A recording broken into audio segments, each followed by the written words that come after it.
Hi, it's Jared from Strongrootsfarmoh. Today we're going to be changing oil and fuel filters in my Ram 2500 with a 6.7 Cummins. In this video, I'll do a step-by-step process on how to do the routine maintenance on this, as well as all the tools, all the filters, everything you will need, including some special tools that I use that make this job a lot easier, and I'll have links for those in the description. So please stick around.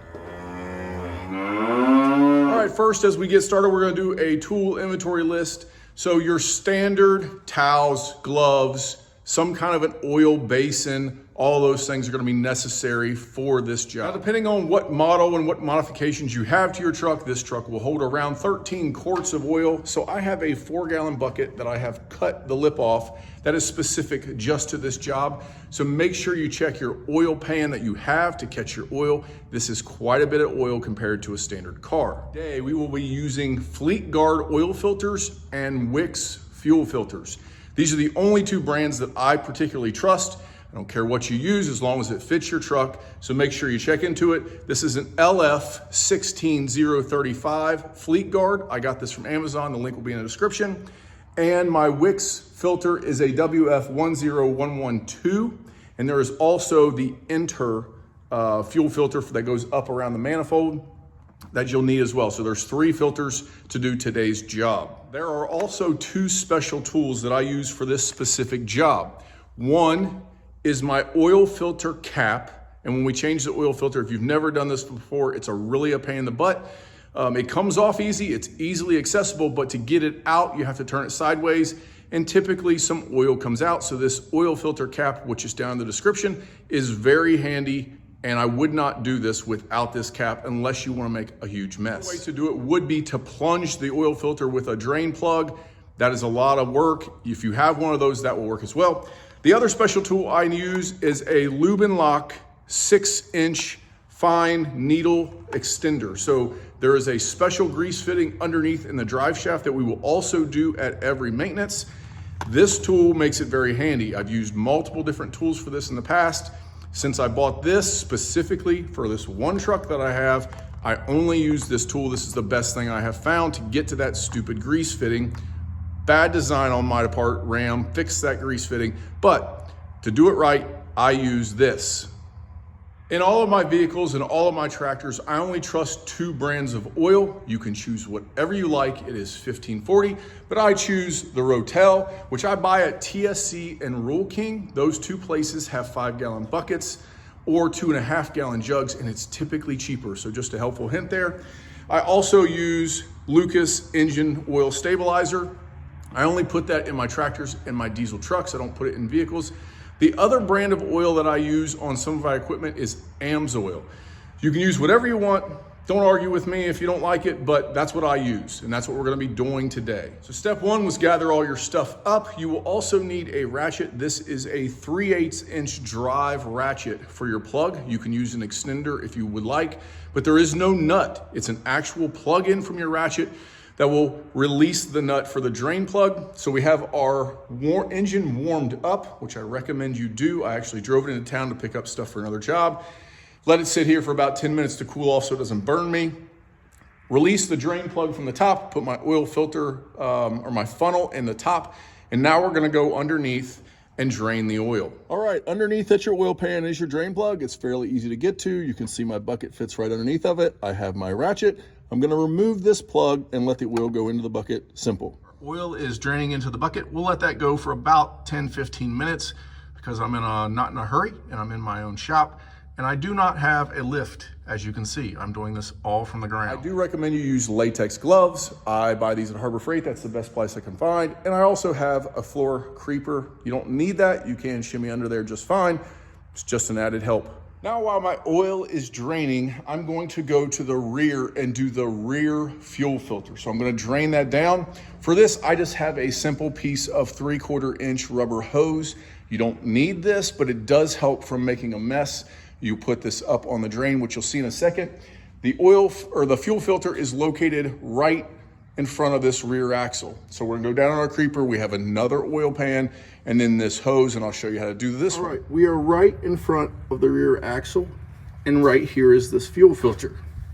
What you're gonna do is put that rubber hose on this end and twist this drain knob, and that will allow some of the fuel to come out of the filter. So typically I hold it here for a minute, let this drain out, and then you will crack and let air go into this filter and more fuel will come out. So it will stop the first time. When you allow air to go in by cracking it, more fuel will come out. So you can see I'm twisting that knob, my rubber hose is on there, and it helps to go. So it's almost shut off. Now I'm gonna crack and let air into that filter. The thing you need to do with this is there's a cable that goes from here to this quick connect. You're gonna simply push the button in and pull that out. It'll be easier to see when we get it out. Okay, we've got that filter out from underneath this tire here. It is in our oil pan here. When I pull that down, I'm gonna hold that up vertical. There still is some residual fuel in there, and I dump it over into my pan. You will get fuel on you if you don't do this kind of 3-step drain. You drain it first, then you keep your hose on it. Usually I'll tighten that knob back, crack it, and let air into the filter itself. Then I'll open it back out, drain the rest of the fuel out in it, and then I'll drop that filter down, holding it vertical, and dump the last of the bit of fuel into my pan. Last fuel filter is up here on top of the motor, and I'll spin the camera around and show you, but it has a drain hose that goes down through over the front axle. If you drain this one without putting another piece of pipe on it, fuel will go everywhere, over everything. So I slide that 3/4 inch pipe over, and I'll show you how to do this, over that drain plug before I drain this one. So we're coming into the side of our motor, and right there is the fuel filter. You can see that yellow drain port, okay? So what you'll do is put a Phillips screwdriver, a large one, into that yellow thing and twist it to open it, probably a 1/2 a turn to the left. But first, we have to go down and get the drain port that goes out that side right there. You can kind of see it, and it is much easier to see underneath the truck. We're underneath the truck. There's your bowl. Your oil pan is still dripping.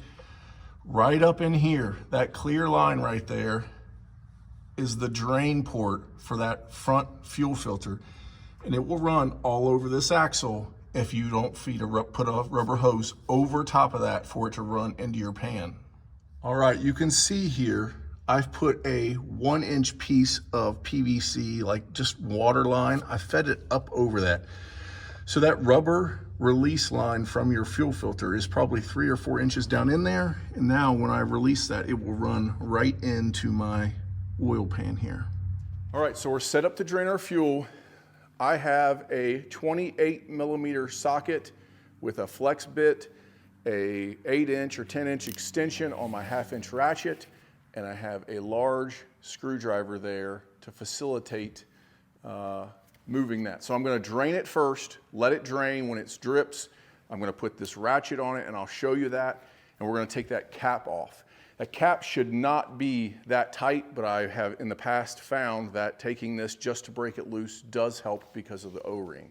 Now, because I can't hold my camera and twist it and have 3 hands, this is what my setup looks like. Sometimes it goes over here, but you're gonna take that cap off, and this one is fairly tight, so I did need this socket, but we will, turn it a 1/2 a turn and then be able to use our hands. And there is your filter. I took the cap off, just like the other one. Once I gave it more air, more came out my drain plug.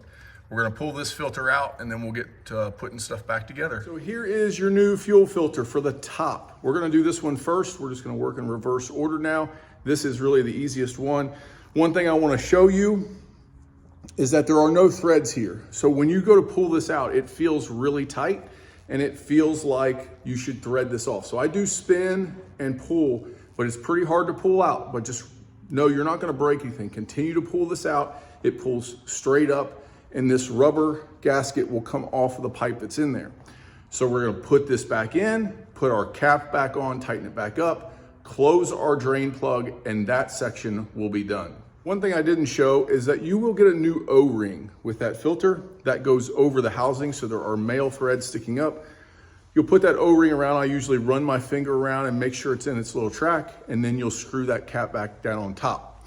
I screw it hand tight, And then I take my ratchet and I go just another little quarter turn to make sure it's down pressed against that O-ring. You do not and you should not over tighten that cap. Next, we're gonna work on our rear fuel filter. And so we took that cable off and it's got this, my plunger is closed. They make a special wrench for this, but you don't have to have it if you have a large F wrench that will go over top of this.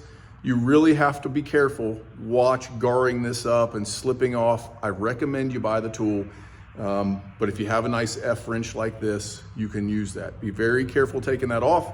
That will come with a filter, will be the O-ring for the top and the bottom. Put that in there correctly, and then tighten this back on, not too tight, and then we'll put this filter back in the rear end just like we took it off. All right, I'm gonna reiterate this one more time. This piece is very expensive. This O-ring right here, I replaced, and then I will screw that into my new filter, into the small end, just like it came off. This O-ring, and there's another one here, comes with the filter. So make sure you replace this. Do not break these wires. Okay, they are very delicate. Take your time with this. All right, we are at the front passenger side wheel of the truck. It is now time to change out the oil filter. This is not an easy job. So you're gonna reach in here and take this oil filter down. You can use an oil filter wrench. There are several different types, but then we're gonna need this cap. It's gonna be very hard for me to film this. So I'm gonna screw this loose, drop this down, and then with my other hand, reach in and put this cap in the top of this oil filter. That will allow me to then turn the oil filter sideways, pulling out this hole, and no oil will go everywhere. I will try to film this, but it's hard to see everything, so I wanted to walk you through it first. Here we go.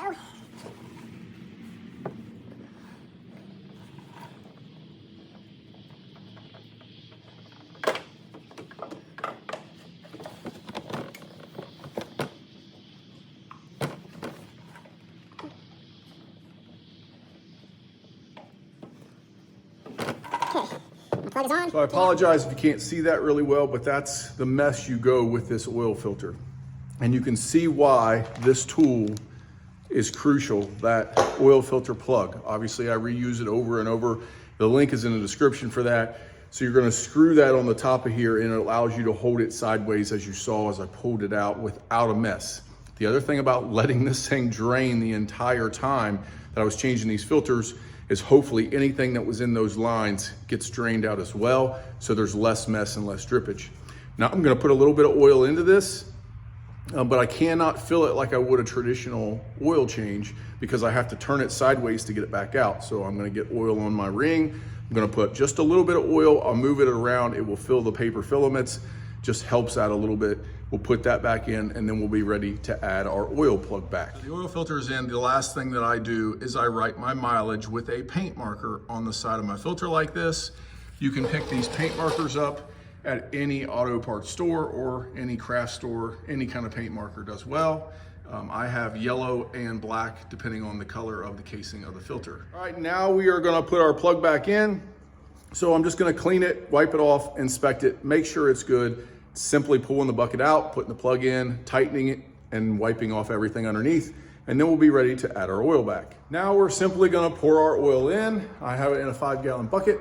Should take about 12 quarts, so I'm gonna pour in about 10.5 to 11 quarts. I know I need a little bit more for my oil filter, and then we'll start checking and putting it in as we go. I did put 1 quart of the Lucas oil stabilizer in already.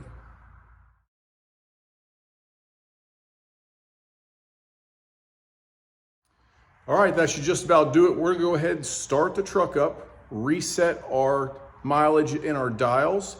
Our filters all have the miles painted on them, and then we will let it sit for 10 minutes and recheck just to make sure we have the right fill. It will crank some at the beginning due to those fuel filters. So I did fill the back fuel. I put a little bit of fuel in the back filter, but it will take time for the engine to fill those fuel filters up. So it might crank and crank for a couple minutes. Usually it's 1 rendition of the key, and that usually works for me. And we're good, so we're gonna shut it off and then start rechecking stuff in about 10 minutes.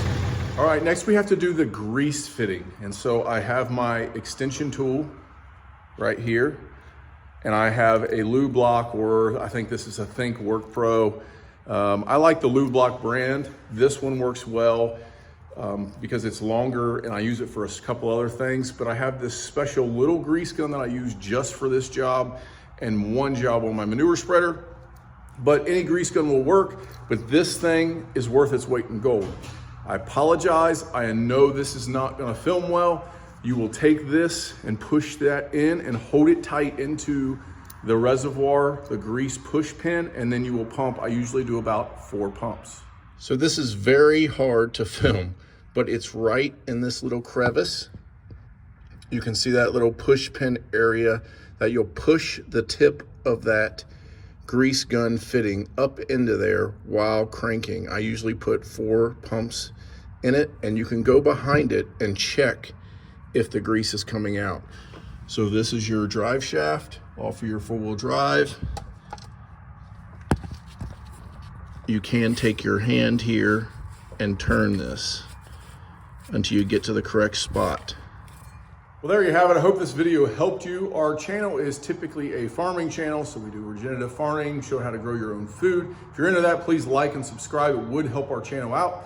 Otherwise, if you're going through this maintenance, let us know if you would have done something different. So if you would choose a different type of oil, or you would choose a different filter system, let us know. We appreciate all the comments, and thanks for watching.